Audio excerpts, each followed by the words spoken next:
Fast food ഭീമനായ KFC ചിക്കനെതിരെ തുടർച്ചയായി ഉയർന്ന മോശം ഭക്ഷണത്തിന്റെ പരാതികൾ അവരുടെ വിപണിയെയും വിശ്വാസ്യതയെയും ഗുരുതരമായി ബാധിച്ചിരിക്കുകയാണ്. കേരളത്തിലെ വിവിധ ഔട്ട്ലെറ്റുകളിൽ നിന്ന്, പ്രത്യേകിച്ച് പാല, എറണാകുളം എന്നിവിടങ്ങളിൽ നിന്നാണ് ദുർഗന്ധം വമിക്കുന്നതും പഴകിയതുമായ ചിക്കൻ വിതരണം ചെയ്തെന്ന പരാതികൾ വ്യാപകമായത്. ഇത് ഉപഭോക്താക്കൾക്കിടയിൽ വലിയ ആശങ്ക സൃഷ്ടിക്കുകയും KFC ചിക്കന്റെ ഡിമാൻഡ് ഗണ്യമായി കുറയ്ക്കുകയും ചെയ്തു. പ്രതിസന്ധി രൂക്ഷമായതോടെ സോഷ്യൽ മീഡിയയിലും പ്രമുഖ പത്രങ്ങളിലും വൻ ഓഫറുകളുമായി പരസ്യം നൽകി ജനങ്ങളുടെ വിശ്വാസ്യത തിരിച്ചുപിടിക്കാനുള്ള തീവ്ര ശ്രമത്തിലാണ് KFC ഔട്ട്ലെറ്റുകൾ ഫ്രാഞ്ചൈസി മാതൃകയിലാണ് പ്രവർത്തിക്കുന്നത്. ഓരോ ഔട്ട്ലെറ്റും ഒരു സ്വതന്ത്ര സംരംഭകൻ ഏറ്റെടുത്ത് നടത്തുന്നു.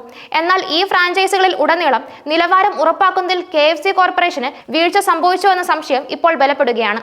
ഉപഭോക്താക്കളിൽ നിന്ന് നിരന്തരം ഉയർന്ന പരാതികൾ ഒറ്റപ്പെട്ട സംഭവങ്ങളല്ലെന്നും മറിച്ചൊരു വ്യവസ്ഥാപിതമായ പ്രശ്നത്തിന്റെ സൂചനയാണെന്നും വ്യക്തമാക്കുന്നു.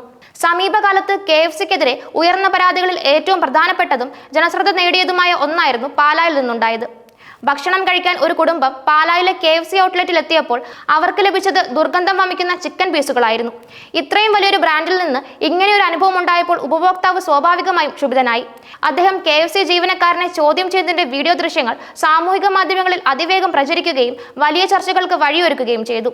വീഡിയോയിൽ KFC ജീവനക്കാർ പാഴ്സൽ വാങ്ങി അരമണിക്കൂർ പോലും ആയിട്ടില്ല, അതുകൊണ്ട് കഴിക്കാൻ വൈകിയതിനെ തുടർന്നാണ് ചിക്കൻ മോശമായതെന്ന വിചിത്രമായ മറുപടി നൽകാൻ ശ്രമിക്കുമ്പോൾ യുവാവ് വരെ ശക്തമായി നേരിടുന്നത് കാണാം. അങ്ങനെ ഒരു മറുപടി നൽകേണ്ട എന്ന് വ്യക്തമായി പറഞ്ഞുകൊണ്ട് ചിക്കൻ ദുർഗന്ധം വമിക്കുന്നതാണെന്നും അത് കഴിക്കാൻ സാധ്യമല്ലെന്നും അദ്ദേഹം ഉറപ്പിച്ചു പറയുന്നു. ഈ വീഡിയോ KFC ഔട്ട്ലെറ്റുകളിലെ ശുചിത്വമില്ലായ്മയെയും ഗുണനിലവാരമില്ലായ്മയെയും കുറിച്ച് പൊതുജനങ്ങളിൽ വലിയ ആശങ്കയുയർത്തി.